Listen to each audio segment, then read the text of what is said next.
അപ്പൊ അളിയൻ കാര്യമൊന്നും അറിഞ്ഞില്ലേ? ഇല്ല. എന്നാൽ ഇനി ഞാനത് പറയാം, ആരും ഞെട്ടരുത്. ഈ വിഷയം നടന്ന സമയത്ത് തന്നെ ആ ഒരു സ്പെസിഫിക് ടോപ്പിക്ക് തൊപ്പി പറഞ്ഞ സമയത്ത് അത് ആ സമയം, അതായത് അയാളുടെ ലൈവ് ഉൾപ്പെടെ ആ സമയം സ്പെസിഫിക് ചെയ്തിട്ട് അത് ഞാൻ ഫോർവേഡ് ചെയ്ത് കൊടുത്തിട്ടുണ്ടായിരുന്നു. എന്ത് പറ്റിയടാ? ചായ നെറുകന്തലേ കയറി ബ്ലോക്ക് ആയതാ. എനിക്കിപ്പോഴും മനസ്സിലാവാത്തത് പോലീസ് അധികാരികൾ ഇതുവരെ ഒരു ആക്ഷൻ എടുക്കാത്തത് എന്തുകൊണ്ടെന്ന്. തൊപ്പിയെ പിടിക്കാൻ കഴിയാത്തത് പോലീസിന്റെ കഴിവുകേടാണ്. ഈ അറിവ് എവിടുന്ന് കിട്ടി? പത്രത്തിൽ നടിച്ചു മാറ്റിയതാ. വളരെ ഇത്രയും വലിയൊരു സീരിയസ് കാര്യമാണ് അവിടെ പറഞ്ഞിട്ടുള്ളത്.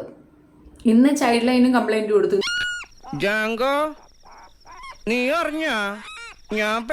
ഇന്ന് ചൈൽഡ് ലൈന് കംപ്ലൈന്റ് കൊടുക്കാനുള്ള ഒരു കാരണം, തൊപ്പിക്ക് എഗൻസ്റ്റ് പറയുന്ന പയ്യൻ ഇരുന്നു കൊണ്ട് തൊപ്പി ചെയ്ത കുറെ കാര്യങ്ങൾ വീരവാദപൂർവ്വം അവിടെ ഇരുന്ന് പറയുന്നുണ്ട്.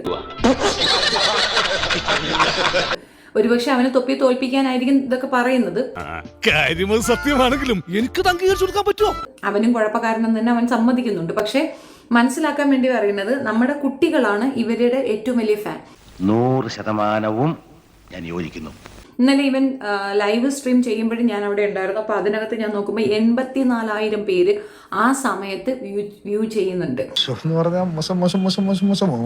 ഇവന്റെ ചാനല്. അപ്പൊ ഈ 84,000 എന്ന് പറയുമ്പോൾ മെജോറിറ്റി കുട്ടികൾ തന്നെയാണ് ഇവന്റെ ഫോളോവേഴ്സ്. എല്ലാത്തിനും പിടിച്ചകത്തിട്ട് ചന്തിക്കിട്ട് നാല് പൊട്ടിക്കണം. തൊപ്പി നയിച്ചു കൊണ്ട് പോകുന്ന ആ ഒരു ഹൗസ് അല്ലെങ്കിൽ ഈ ഒരു കൂട്ടായ്മ അത് സ്ക്രീൻ ചെയ്യേണ്ട അനിവാര്യ ഘട്ടത്തിലാണുള്ളത്.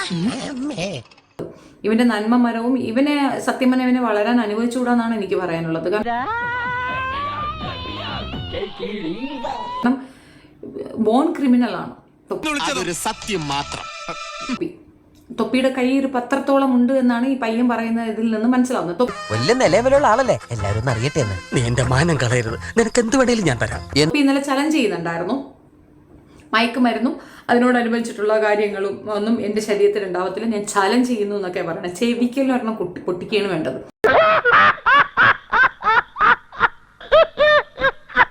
അങ്ങനെയാണെങ്കിൽ അവിടെ നടക്കുന്നത് വളരെ വലിയ ക്രൂരതയാണ്.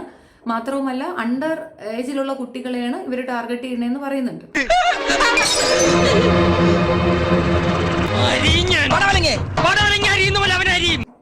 പിന്നെ കുറെ വൃത്തികേടുണ്ട്. ഇത് കണ്ടോണ്ടെന്നിരിക്കാനൊക്കത്തില്ല. അമ്മാതിരി തോന്നിവാസങ്ങളാണ് ഇരുന്ന് വിളിച്ചു പറയണത്. പ്രിയ പബ്ലിക്, ഇവനെ പോലുള്ള പബ്ലിക് ന്യൂസൻസുകളെ ഓൺ ദ സ്പോട്ടിൽ വെടിവെച്ച് കൊന്ന് ഇവന്റെ തല തെരുവ് നായ്ക്കൾക്ക് ഇട്ടുകൊടുക്കണം. അത്രയും വേണോ സാർ? വേണം. ചെറിയ ഫ്ലവർ, വലിയ ഫ്ലവർ എന്നൊക്കെ തൊപ്പി പറയും. തൊപ്പി ശരിക്കും പറഞ്ഞാൽ ഈ രീതിയിൽ ചെറിയ മക്കളെ ടാർഗറ്റ് ചെയ്യുന്ന ഒരു വ്യക്തി എന്നാണ് അവിടെ പറയുന്നത്. ഇവനെയൊക്കെ MG റോഡിൽ നാട്ടുകാരുടെ മുമ്പിൽ വെച്ച് കുനിച്ചു നിർത്തി കൂമ്പിലിടിച്ച് ബാക്കിൽ മണ്ണെണ്ണ ഒഴിച്ച് വായിൽ തിരികെ കത്തിച്ച് ചാമ്പലാക്കണം എന്നാണ് എന്റെ ആത്മാർത്ഥമായ അഭിപ്രായം. പിന്നെ അവൻ ചെയ്ത ഒരു വിഷയത്തിനെ മാത്രം എടുത്ത് കാണിക്കുന്നുണ്ട്. അവനെ കൊണ്ട് അവിടെ ഉള്ള അണ്ടർ ഏജിലുള്ള മറ്റൊരു കുട്ടീനെ കൊണ്ട് അത് ചെയ്യിപ്പിച്ചു എന്നും പറയുന്നുണ്ട്. എന്താ ഉറക്കം വരുന്നു. അപ്പൊ അങ്ങനെ മോശമായ രീതിയിൽ അവരുടെ ശാരീരിക സുഖത്തിന് വേണ്ടിയിട്ട് കുട്ടികളെ ഉപയോഗിക്കുന്ന രീതിക്കെതിരെ കർശന നിയമ നടപടി വേണം. നീ ഇത്തരക്കാരനാണെന്ന് ഞാൻ വിചാരിച്ചിട്ടാ. നിനക്കുള്ള അച്ഛനാങ്ങളമാര് തൂഫാനുണ്ട്. തൂഫാനിൽ അവിടെ നിലമ്പൂരിലുള്ള ബംഗാളികൾ അവിടെയാണ് നടക്കുന്നത്.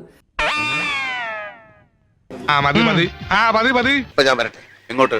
അല്ല, ഞാൻ പോട്ടെ. സബ്സ്ക്രൈബ് ചെയ്തിട്ടുണ്ട് പൊന്നു മോനെ.